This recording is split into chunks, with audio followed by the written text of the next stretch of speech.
Assalamualaikum warahmatullahi wabarakatuh. Halo Bapak dan Ibu guru yang hebat. Kali ini kita berjumpa untuk melanjutkan materi pelatihan kita, yaitu dengan materi menyusun alur tujuan pembelajaran. Seperti apa? Mari kita simak materinya. Setelah merumuskan tujuan pembelajaran, langkah berikutnya dalam perencanaan pembelajaran adalah menyusun alur tujuan pembelajaran. Alur tujuan pembelajaran sebenarnya memiliki fungsi yang serupa dengan apa yang dikenal selama ini sebagai silabus, yaitu untuk perencanaan dan pengaturan pembelajaran dan juga asesmen secara garis besar untuk jangka waktu 1 tahun.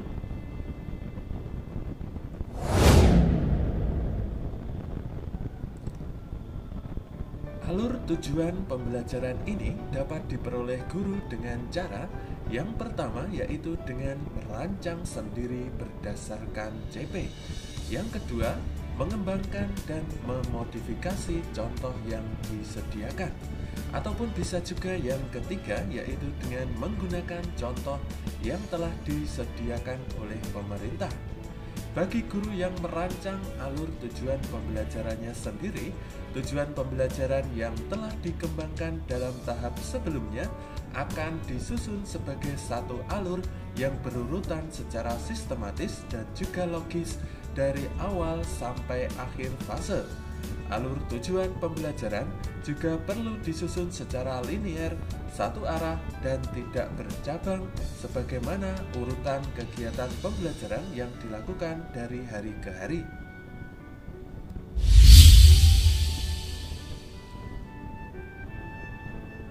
Dalam menyusun alur tujuan pembelajaran, ada beberapa prinsip yang perlu diperhatikan. Yang pertama, yaitu tujuan pembelajaran adalah tujuan yang lebih umum, bukan tujuan pembelajaran harian. Yang kedua, alur tujuan pembelajaran harus tuntas satu fase, tidak terpotong di tengah jalan. Yang ketiga, alur tujuan pembelajaran perlu dikembangkan secara kolaboratif. Apabila guru mengembangkan, maka perlu kolaborasi guru lintas kelas atau tingkatan dalam satu fase. Contoh, kolaborasi antara guru kelas 1 dan kelas 2 untuk fase A. Yang keempat, alur tujuan pembelajaran dikembangkan sesuai karakteristik dan kompetensi yang dikembangkan setiap mata pelajaran. Oleh karena itu, sebaiknya dikembangkan oleh pakar mata pelajaran, termasuk guru yang mahir dalam mata pelajaran tersebut. Yang kelima, yaitu penyusunan alur tujuan pembelajaran tidak perlu lintas fase kecuali untuk pendidikan khusus. Yang keenam, metode penyusunan alur tujuan pembelajaran harus logis dari kemampuan yang sederhana ke yang lebih rumit. Dapat dipengaruhi oleh karakteristik mata pelajaran, pendekatan pembelajaran yang digunakan, misal matematik realistik. Kemudian yang ketujuh, yaitu karena alur tujuan pembelajaran yang disediakan oleh Kemendikbudristek merupakan contoh, maka alur tujuan pembelajaran dapat bernomor atau huruf untuk menunjukkan urutan dan tuntas penyelesaiannya dalam satu fase.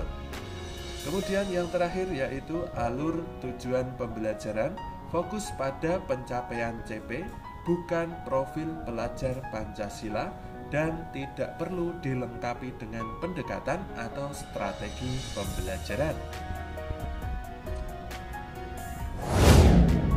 Adapun cara dalam menyusun tujuan pembelajaran menjadi alur tujuan pembelajaran yaitu sebagai berikut. Yang pertama, pengurutan dari yang konkret ke yang abstrak. Metode pengurutan dari konten yang konkret dan berwujud ke konten yang lebih abstrak dan simbolis. Contoh, memulai pembelajaran dengan menjelaskan tentang benda geometris atau konkret terlebih dahulu sebelum mengajarkan aturan teori objek geometris tersebut atau abstrak. Kemudian yang kedua, pengurutan deduktif. Metode pengurutan dari konten bersifat umum ke konten yang spesifik. Contoh, mengajarkan konsep database terlebih dahulu sebelum mengajarkan tentang tipe database seperti hierarki atau relasional. Kemudian yang ketiga, pengurutan dari mudah ke yang lebih sulit. Metode pengurutan dari konten paling mudah ke konten paling sulit. Contoh, mengajarkan cara mengeja kata-kata pendek dalam kelas bahasa sebelum mengajarkan kata yang lebih panjang. Kemudian yang keempat, pengurutan hierarki. Metode ini dilaksanakan dengan mengajarkan keterampilan komponen konten yang lebih mudah terlebih dahulu sebelum mengajarkan keterampilan yang lebih kompleks. Contoh, siswa perlu belajar tentang penjumlahan sebelum mereka dapat memahami konsep perkalian. Selanjutnya yang kelima yaitu pengurutan prosedural. Metode ini dilaksanakan dengan mengajarkan tahap pertama dari sebuah prosedur, kemudian membantu siswa untuk menyelesaikan tahapan selanjutnya. Contoh dalam mengajarkan cara menggunakan t-test dalam sebuah pertanyaan penelitian. Ada beberapa tahapan prosedur yang harus dilalui seperti menulis hipotesis, menentukan tipe tes yang akan digunakan, memeriksa asumsi, dan menjalankan tes dalam sebuah perangkat lunak statistik.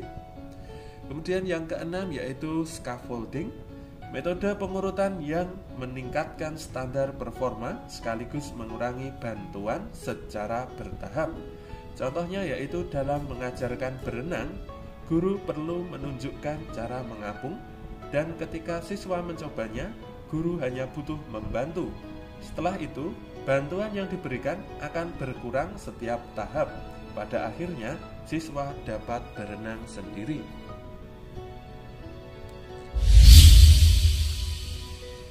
Guru dapat menggunakan contoh alur tujuan pembelajaran yang telah tersedia atau memodifikasi contoh alur tujuan pembelajaran menyesuaikan kebutuhan siswa, karakteristik dan kesiapan satuan pendidikan.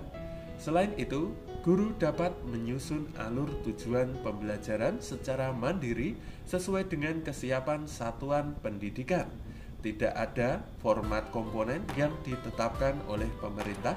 Komponen alur tujuan pembelajaran dapat disesuaikan dengan kebutuhan satuan pendidikan yang mudah dimengerti oleh guru. Baik Bapak dan Ibu guru yang hebat, demikian materi pelatihan kita, yaitu tentang menyusun alur tujuan pembelajaran. Terima kasih dan semoga bermanfaat. Wassalamualaikum warahmatullahi wabarakatuh.